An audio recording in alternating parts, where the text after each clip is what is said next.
Welcome to episode 2 of the Bhigwan series. In the previous episode, we encountered hyenas, wolves, and variety of birds.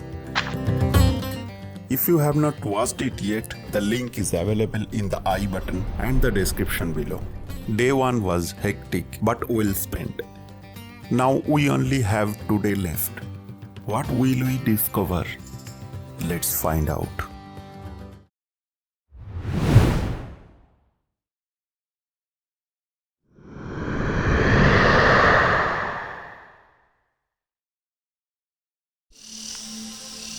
Early in the morning, we reached the gate of the grassland. However, entry was not allowed until sunrise, so all the cars waited at the gate. Once the sun started rising, we entered into the grassland. Our first encounter was with a Montagu's Harrier. Montagu's Harrier is a medium-sized bird of prey belonging to the Harrier family. Known for its graceful flight and striking plumage, this raptor is a migratory species found across Europe, Asia, and Africa. Montagu's Harrier primarily feeds on small mammals, birds, reptiles, and large insects, making it an opportunistic predator. Its diet varies with the availability of prey in different habitats and seasons. Their common prey includes voles, mice, larks, and other small birds, as well as grasshoppers, beetles, and frogs. This raptor hunts close to the ground, using its sharp eyesight to spot and catch prey with swift, low-flying movements. Next, we caught a glimpse of an Eurasian Sparrowhawk. The term sparrowhawk stems from its preference for hunting sparrows and similar small birds. We spotted an Indian fox. The Indian fox is a small bushy-tailed fox native to the Indian subcontinent, known for its agility and adaptability to grassland and semi-arid habitats. The fox started running away, and we received the news that a hyena had been spotted near a nearby village. So we quickly drove our car in that direction. And finally, we got a close-up view of the hyena. The striped hyena is a medium-sized scavenger found in the parts of Africa, the Middle East, and the Indian subcontinent. It has a grayish-brown coat with black stripes, a distinctive mane along its back, a strong jaws capable of crushing bones. Nocturnal by nature, it feeds on carrion, but also hunts small animals and forages for fruits.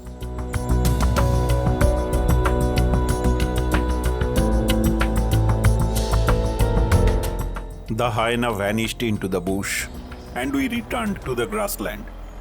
This time, we spotted a mixed flock of buntings.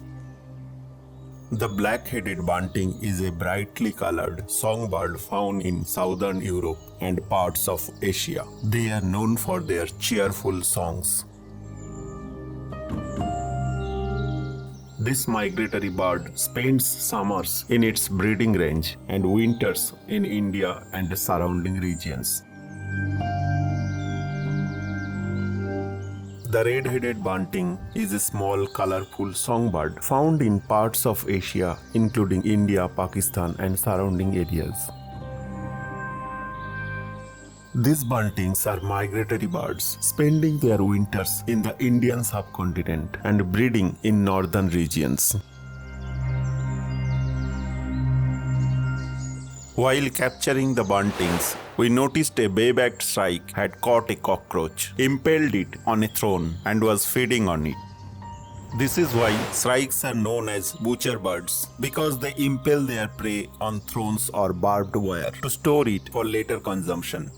They hunt small vertebrates and insects.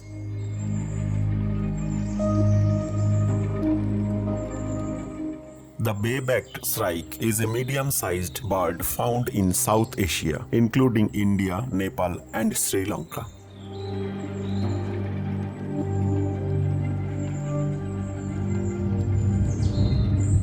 After the morning session, while returning to our stay, we spotted a common sandpiper sitting on a rock by the roadside.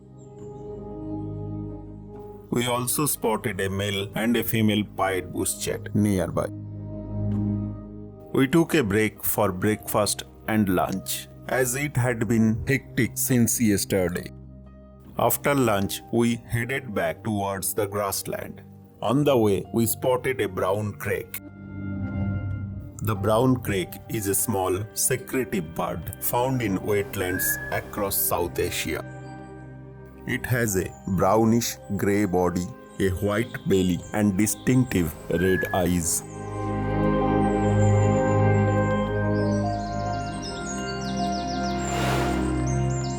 Known for its shy and elusive nature, the brown crake is usually found in dense vegetation near freshwater sources like marshes, ponds, and rice fields.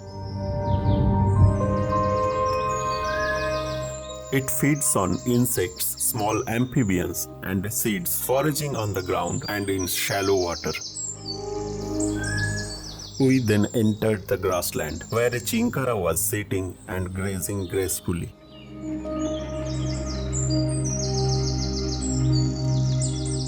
The chinkara is a small, agile antelope native to the Indian subcontinent, known for its graceful movements and distinctive reddish-brown coat.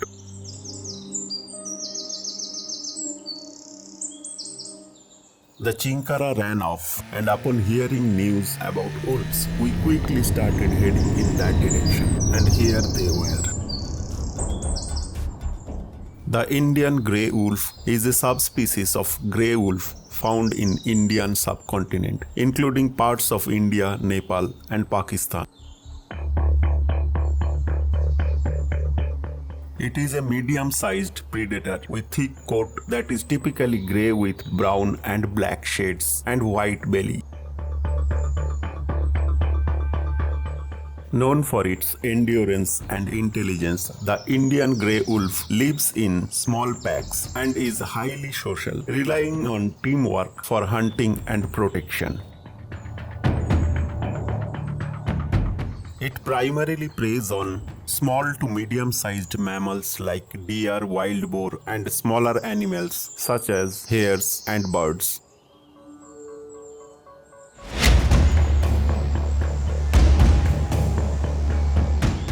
Unlike larger wolves, the Indian grey wolf often adapts to a variety of habitats, including grasslands, deserts, and open forests.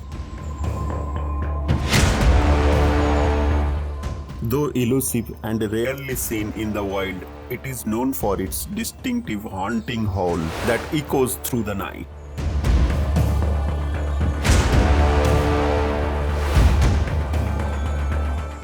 These wolves play an important role in the ecosystem by keeping populations of smaller herbivores in check.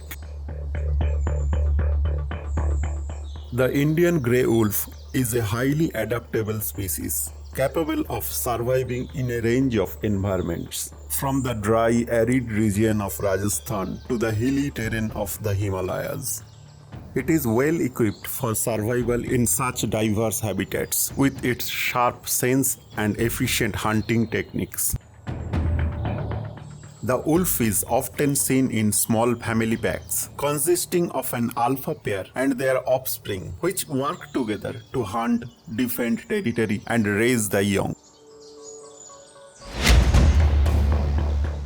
Unlike large wolf species, Indian grey wolves tend to hunt alone or in pairs when targeting smaller prey, but they also cooperate in groups when tackling larger animals.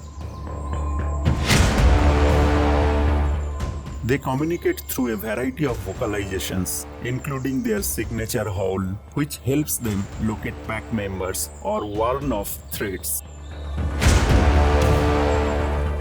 However, its numbers are threatened due to habitat loss, human-wildlife conflict, and hunting, making conservation efforts crucial to its survival. After putting on quite a show, they disappeared, and we headed towards the raptor's roosting ground. The first raptor we found on the ground was a female Montagu's Harrier. Next, we spotted a pallid Harrier.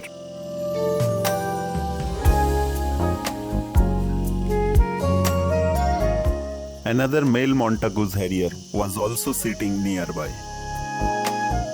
We lay down on the ground to get an eye-level view of it.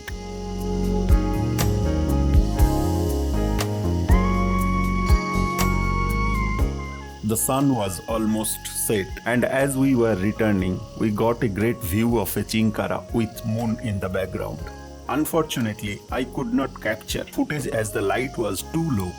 Our 2-day adventure ended here. We enjoyed every bit of it. I will definitely come back again, and next time I'll stay longer.